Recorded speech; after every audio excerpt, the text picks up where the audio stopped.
या देवी सर्वभूतेषु लक्ष्मीरूपेण संस्थिता नमस्तस्यै नमस्तस्यै नमस्तस्यै नमो नमः।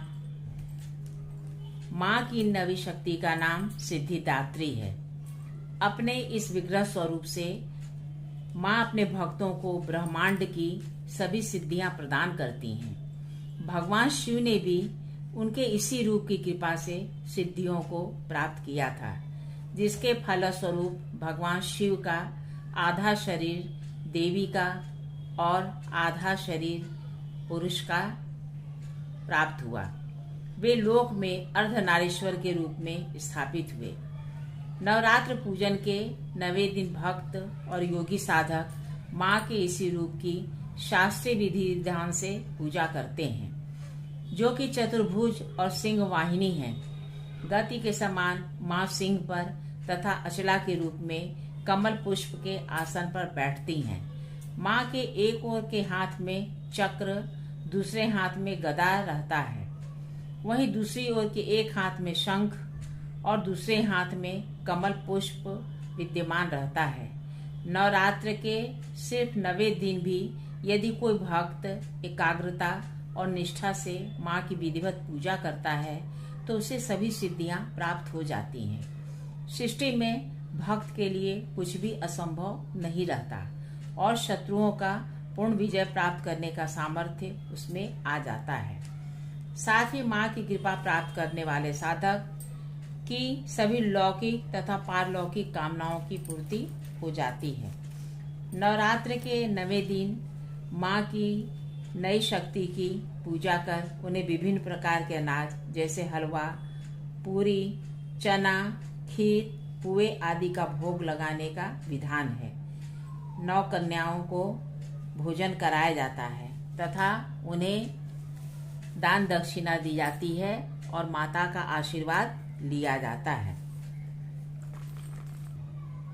राजा ने महर्षि मेधा से कहा, हे ऋषिराज, आपने रक्त बीज के वध से संबंध रखने वाला वृतांत मुझे सुनाया। अब मैं रक्त बीज के मरने के पश्चात क्रोध में भरे हुए शुंभ व निशुंभ ने जो कर्म किया वह सुनना चाहता हूँ। महर्षि मेधा ने कहा, रक्त बीज के मारे जाने पर शुंभ और निशुंभ को बड़ा क्रोध आया और अपनी बहुत बड़ी सेना का इस प्रकार सर्वनाश होते देख निशुंभ देवी पर आक्रमण करने के लिए दौड़ा। उसके साथ बहुत से बड़े बड़े असुर देवी को मारने के लिए दौड़े और महापराक्रमी शुंभ अपनी सेना सहित चंडिका को मारने के लिए बढ़ा। फिर शुंभ और निशुंभ का देवी से घोर युद्ध होने लगा और वह दोनों असुर इस प्रकार देवी पर वाण फेंकने लगे जैसे मेघों से वर्षा हो रही हो। इन दोनों के चलाए हुए वाणों को देवी ने अपने वाणों से काट डाला और अपने शस्त्रों की वर्षा से उन दोनों दैत्यों को चोट पहुंचाई। निशुंभ ने तीक्ष्ण तलवार और चमकती हुई ढाल लेकर देवी के सिंह पर आक्रमण किया। अपने वाहन को चोट पहुंची हुई देखकर देवी ने अपने क्षुरप्र नामक वाण से निशुंभ की तलवार व ढाल दोनों को ही काट डाला। तलवार और ढाल कट जाने पर निशुंभ ने देवी पर शक्ति से प्रहार किया। देवी ने अपने चक्र से उसके 2 टुकड़े कर दिए। फिर क्या था, दैत्य मारे क्रोध के जल भुन गया और उसने देवी को मारने के लिए उसकी ओर शूल फेंका, किंतु देवी ने अपने मुक्के से उसको चूर चूर कर डाला। फिर उसने देवी पर गदा से प्रहार किया। देवी ने त्रिशूल से गदा को भस्म कर डाला। इसके पश्चात वह फरसा हाथ में लेकर देवी की ओर लपका। देवी ने अपने तीखे बाणों से उसे धरती पर सुला दिया। अपने पराक्रमी भाई निशुंभ के इस प्रकार मारे जाने पर शुंभ क्रोध में भरकर देवी को मारने के लिए दौड़ा। वह रथ में बैठा हुआ उत्तम आयुधों से सुशोभित अपनी 8 बड़ी बड़ी भुजाओं से सारे आकाश को ढके हुआ था। शुंभ को आते हुए देखकर देवी ने अपना शंख बजाया। धनुष की टंकार का भी अत्यंत दुस्सह शब्द किया। साथ ही अपने घंटे के शब्द से, जो कि संपूर्ण दैत्य सेना को नष्ट करने वाला था, संपूर्ण दिशाओं को व्याप्त कर दिया। इसके पश्चात देवी ने सिंह के दहाड़ से, जिसे सुनकर बड़े बड़े बलवानों का मत चूर हो जाता था, किया। आकाश, पृथ्वी और दशों दिशाओं को पूरित कर दिया। फिर आकाश में उछलकर काली ने अपने दांतों तथा हाथों को पृथ्वी पर पटका। ऐसा करने से ऐसा शब्द हुआ जिससे कि उसके पहले के सारे शब्द शांत हो गए। इसके पश्चात शिवदूती ने असुरों के लिए भय उत्पन्न करने वाला अट्टहास किया, जिसे सुनकर सब दैत्य थर्रा उठे और शुंभ को बड़ा क्रोध हुआ। फिर अंबिका ने उसे, अरे दुष्ट, खड़ा रह कहा तो आकाश से सभी देवता जय हो बोल उठे।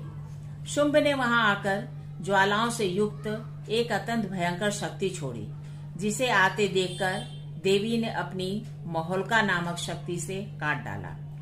हे राजन, फिर शुंभ के सिंहनाद से तीनों लोक व्याप्त हो गए और उसकी प्रतिध्वनि से ऐसा घोर शब्द हुआ जिसने इससे पहले के सब शब्दों को जीत लिया।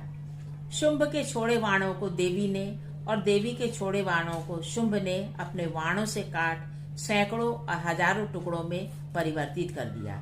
इसके पश्चात जब चंडिका ने क्रोध में भरकर शुंभ को त्रिशूल से मारा तो मूर्छित होकर पृथ्वी पर गिर पड़ा। जब उसकी मूर्छा दूर हुई तो वह धनुष लेकर आया और अपने वाणों से उसने देवी काली तथा सिंह को घायल कर दिया। फिर उस राक्षस ने 10,000 भुजाएं धारण करके चक्रादि आदि आयुधों से देवी को आच्छादित कर दिया। तब भगवती दुर्गा ने कुपित होकर अपने वाणों से उन चक्रों तथा वाणों को काट डाला। यह देखकर निशुंभ हाथ में गदा लेकर चंडिका को मारने के लिए दौड़ा। उसके आते ही देवी ने तीक्ष्ण धार वाले खड्ग से उसकी गदा को काट डाला। उसने फिर त्रिशूल हाथ में ले लिया। देवताओं को दुखी करने वाले निशुंभ को त्रिशूल हाथ में लिए हुए आता देखकर चंडिका ने अपने शूल से उसकी छाती पर प्रहार किया और उसकी छाती को चीर डाला। शूल विदीर्ण हो जाने पर उसकी छाती में से एक उस जैसा ही महापराक्रमी दैत्य ठहर जा कहता हुआ निकला। उसको देखकर देवी ने बड़े जोर से ठहाका लगाया। अभी वह निकलने भी न पाया था कि उसका सिर अपने साथ ही वह पृथ्वी पर गिर पड़ा। तदनंतर सिंह दहाड़ दहाड़ कर असुरों का भक्षण करने लगा और काली शिवदूती भी राक्षसों का रक्त पीने लगी। कौमारी की शक्ति से कितने ही महादैत्य नष्ट हो गए। ब्रह्मा जी के कमंडल से जल पाकर असुर समाप्त हो गए। कई दैत्य माहेश्वरी के त्रिशूल से विदीर्ण होकर पृथ्वी पर गिर पड़े और कई वाराही के प्रहारों से छिन्न भिन्न होकर धाराशायी हो गए। वैष्णवी ने भी अपने चक्र से बड़े बड़े महापराक्रमियों का कचूमर निकालकर उन्हें यह लोक भेज दिया और ऐन्द्री से कितने ही महाबली राक्षस टुकड़े टुकड़े हो गए। कई दैत्य मारे गए, कई भाग गए। कितने ही काली शिवदूती और सिंह ने भक्षण कर लिए। इस तरह से 9वें अध्याय की कथा समाप्त हुई।